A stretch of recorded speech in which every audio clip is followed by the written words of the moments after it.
Hello students!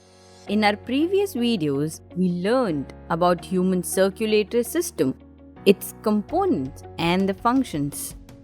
We saw that blood has to reach out at individual cells, that is at cellular level, to provide oxygen and nutrition to each cell. But this process requires a huge pressure, and thus blood cannot move throughout the body to individual cells on its own. The pressure for circulating blood in the body is produced by specialized organ called heart. So students, the question is, how does heart get this ability to push blood or to pump blood in our body at such a high pressure? To answer this question, let us learn about heart in detail today. The heart is a muscular organ that pumps out the blood into blood vessels. The human heart is situated between lungs in the center of the chest cavity. It is slightly tilted towards the left and is located above the diaphragm. The heart is made up of highly specialized muscular tissue called as cardiac muscles. These are special type of involuntary muscles, that is, they are not under the control of our conscious brain. We cannot control these muscles consciously. They are involuntary in function. And students, what makes them special is that they have ability to relax and contract 24/7 continuously. They don't get tired of relaxing and contracting. Now students, if you observe closely, you will see small blood vessels on the surface of heart. Can you guess their role?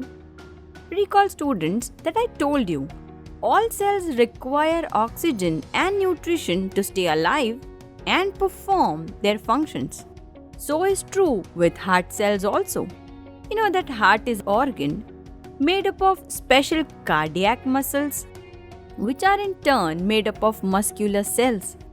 These cells also require oxygen and nutrients just like all other cells. And these blood vessels that you see on the top of the heart, they provide oxygen and nutrients to these heart muscles or cardiac tissue. These vessels are called as coronary vessels. Now externally, heart is enclosed into a double-walled sac called pericardium. This layer that you can observe on outer side of heart is called as pericardium. Peri means outer and cardio means heart. It is also called as pericardial membrane. There are two membranes, and in between these walls of these two membranes, there is a lubricating fluid called as pericardial fluid. Reduces the friction between two pericardial walls when heart beats and also protects heart from mechanical injuries. What all you can observe on outside the heart?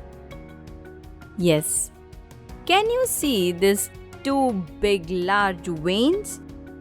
They are called as superior and inferior vena cavas. Now can you see this big artery? It is called aorta. It is the biggest artery present in human body. There are two other blood vessels called as pulmonary artery and pulmonary vein, as you can see in the diagram. Now students, this is exterior description of the heart. What about inside? We will see this in our next video.